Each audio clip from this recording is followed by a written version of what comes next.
पद्धत उद्यापासून सुरू होणार आहे ना. आता तुम्हाला आम्ही देतो पत्रावर लिहून, त्याच पद्धतीने गोंधळ उडाल्यामुळे आपल्याला ऑनलाईनची पद्धत वापरावी लागेल. सर्व संचालक मंडळ आणि याची जबाबदारी. तर हा युनिक असेल, त्याच्यानंतर त्याचा आधार नंबर टाकायचा आहे. आधार नंबर एक वेळेस टाकल्यास तो पुन्हा प्रविष्ट होणार नाही, त्याच्यामुळे आधार नंबर हा शेतकऱ्यांनी व्यवस्थित टाकायचा आहे. आधार नंबर टाकल्यानंतर त्याचा मका किंवा ज्वारीचं पीक पेर असेल, त्याला ज्या पिकासाठी नोंदणी करायची असेल तर त्याने ते टाकायचं आहे. समजा जर त्याला दोघी पिकांसाठी नोंदणी करायची असेल, ज्वारी आणि मका, तर दोघी सिलेक्ट करायचं आहे. तर आपल्या केसमध्ये आपण फक्त ज्वारीसाठी करणार आहे. ज्वारीसाठी त्याच्यानंतर मेल आहे, फिमेल आहे, पुरुष आहे, स्त्री आहे, ते सिलेक्ट करायचं आहे. त्याच्यानंतर आपल्या गावाचं नाव टाकायचं आहे. गावाचं नाव टाकल्यानंतर खाली तालुका बाय डिफॉल्ट भडगाव म्हणून सिलेक्ट आहे आणि त्याच्यानंतर जळगाव जिल्हा बाय डिफॉल्ट सिलेक्ट आहे. त्याच्यानंतर आपण डिक्लेरेशन द्यायचं आहे. डिक्लेरेशन ओके असं, आणि त्याच्यानंतर सबमिटवर क्लिक करायचं आहे. सबमिट केल्यानंतर तुम्हाला त्याचा एक मेसेज आल्यानंतर हे बघा असा सबमिटचा मेसेज येईल.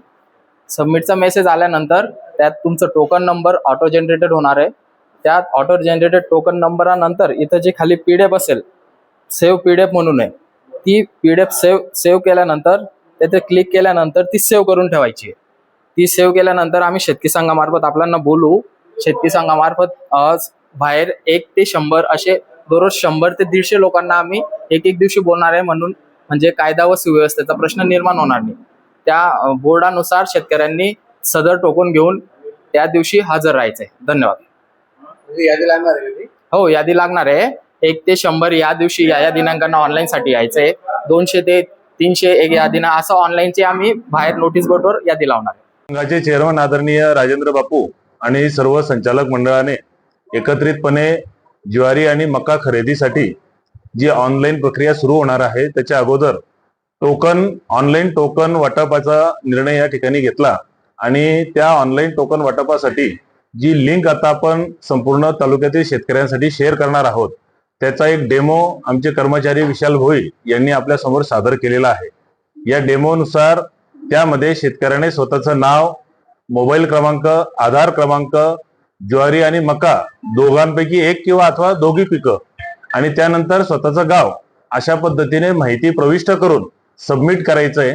सबमिट केल्यानंतर त्यांच्या स्वतःच्या स्क्रीनवर त्यांना त्या पद्धतीने एक ऑनलाईन टोकन क्रमांक प्राप्त होणार आहे. त्याची पीडीएफ डाउनलोड करून ऑनलाईन नोंदणी करताना सर्व शेतकरी बांधवांनी शासनाच्या सूचनेनुसार आवश्यक ती कागदपत्र त्या टोकन सोबत त्या ठिकाणी आणायची. आणि त्यामुळे या प्रक्रियेमध्ये सगळ्या प्रकारची पारदर्शकता ठेवण्याचा एक प्रामाणिक प्रयत्न आम्ही या ठिकाणी केलेला आहे. भडगाव शेतकरी सहकारी संघात दिनांक 7 व दिनांक 10 एप्रिल रोजी टोकन वाटपावेळी झालेल्या गर्दी व गोंधळाच्या पार्श्वभूमीवर ज्वारी टोकन प्रक्रिया आता ऑनलाईन करण्यात आली आहे. दिनांक 13 एप्रिल 2026 रोजी दुपारी 1 वाजेपासून लिंक सुरू होणार असून शेतकऱ्यांचे नाव, मोबाईल क्रमांक, आधार क्रमांक, पिकाचा प्रकार, ज्वारी किंवा मका व गव्हाची माहिती भरून नोंदणी करणे आवश्यक आहे. नोंदणीनंतर ऑनलाईन टोकन क्रमांक व पीडीएफ मिळणार असून त्याची प्रिंट किंवा मोबाईलवर जतन करणे बंधनकारक राहील. टोकन पडताळणी वेळी कागदपत्रांसह स्वतः उपस्थित राहणे देखील आवश्यक आहे, अशी माहिती शेतकी संघाचे चेअरमन संचालकांनी आज दिनांक 12 एप्रिल 2026 रोजी सायंकाळी 7 वाजता शेतकी संघाच्या कार्यालयात घेतलेल्या पत्रकार परिषदेत दिले आहे. तसेच लिंकवर नोंदणी कशी करावी याबाबत शेतकी संघ कर्मचारी विशाल भुई यांनी डेमो देऊन शेतकऱ्यांना मार्गदर्शन केले. आमच्या चॅनलला लाईक करा, सबस्क्राईब करा, बेल आयकॉनवर क्लिक करा आणि हो शेअर करायला विसरू नका.